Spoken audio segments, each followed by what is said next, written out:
Mi nombre es Fátima Guadalupe Perales de León.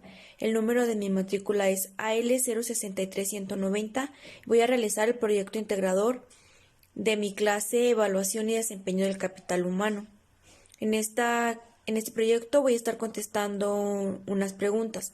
La primera de ellas sería: define con tus propias palabras lo que es una entrevista.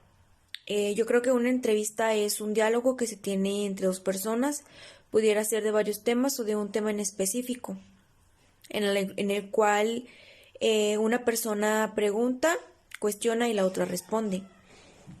Menciona las técnicas. ¿Cuáles son los tipos de entrevista que se tienen? Los tipos de entrevista son tres: la entrevista estructurada, entrevista semiestructurada y entrevista no estructurada. De los tipos de entrevista que mencionaste en la pregunta anterior, ¿cuál crees que se utiliza más en las empresas? La entrevista que se utiliza más creo que es la entrevista estructurada, ya que es más mejor detallada, y de esta manera se puede conocer de mejor manera a los candidatos. Menciona las técnicas para las entrevistas, así como un ejemplo de cada una de ellas. El primero sería la confrontación, que el entrevistador diga que está realizando algo y que el entrevistado diga que estuvo realizando algo y el entrevistador lo confronte. Debe ser con pruebas si está realizando o no está realizando ese trabajo. Otro sería el eco, repetir en forma de pregunta lo que el entrevistado ha dicho, para que escuche y se dé cuenta de lo que dice. Pudiera ser que diga: he estado llegando más temprano al trabajo. Y el entrevistador diría: ¿has estado llegando más temprano al trabajo? Como pregunta para que así dé una explicación. Otra técnica sería espejear, reflejar los elementos que el entrevistado está comunicando para que lo ponga en su atención en estos. El entrevistador pregunta al empleado si está relajado y éste le contesta que no. El entrevistador tiene que imitar la postura y al hacerlo el entrevistado se percata de su respuesta. Como sería solamente ver al entrevistado e imitar sus movimientos. Otro sería focalizar, no permitir que se desvíe del tema, sino mantenerlo en el tema por el cual es la orientación. Como por ejemplo, si el entrevistado quiere cambiar el tema de conversación o hablar de otras cosas, sería guiarlo con una pregunta o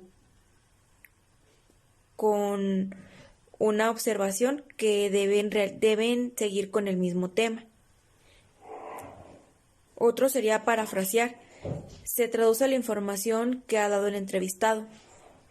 Como por ejemplo decir: el entrevistado dice: la máquina de la unidad 25 tiene fuga de compresor. Hace 3 semanas esto ha provocado que no haya tantas piezas finalizadas. Y el entrevistador diría de manera más corta, ya parafraseado: la máquina tiene una falla, lo cual ha impedido la producción. Otro sería la reformulación. Se le pide al entrevistado que explique qué es lo que ha entendido de la entrevista. Otro sería resonar, repetir la última palabra o frase en tono de pregunta para motivar al entrevistado a hablar. Como por decir: este trabajo me ha hecho sentir muy cansado. Entonces el entrevistador contestaría: ¿cansado?, en forma de pregunta para motivarlo a seguir hablando. Otro sería sondear. Se trata de obtener mayor información a través de preguntas directas. Como por ejemplo, las más comunes serían: ¿a qué te refieres? Prácticamente sería acerca de ¿qué crees que pudiera pasar si? Depende del tema que se esté hablando. Es un sondeo básico. Normalización.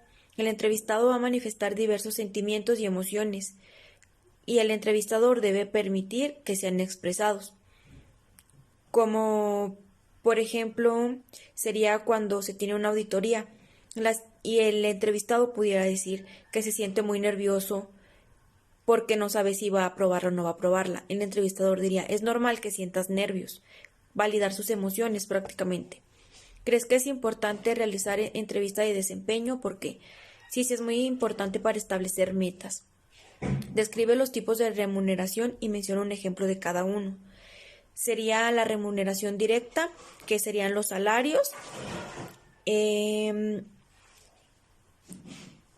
los bonos, premios y las comisiones. La remuneración indirecta serían las vacaciones, las utilidades y el número de seguro, por mencionar algunos.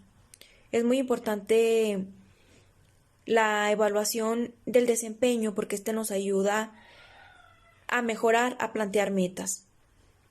Por eso es muy importante realizarla. Y al tener una buena entrevista o una buena entrevista de autoevaluación, pues va a tener mejores resultados.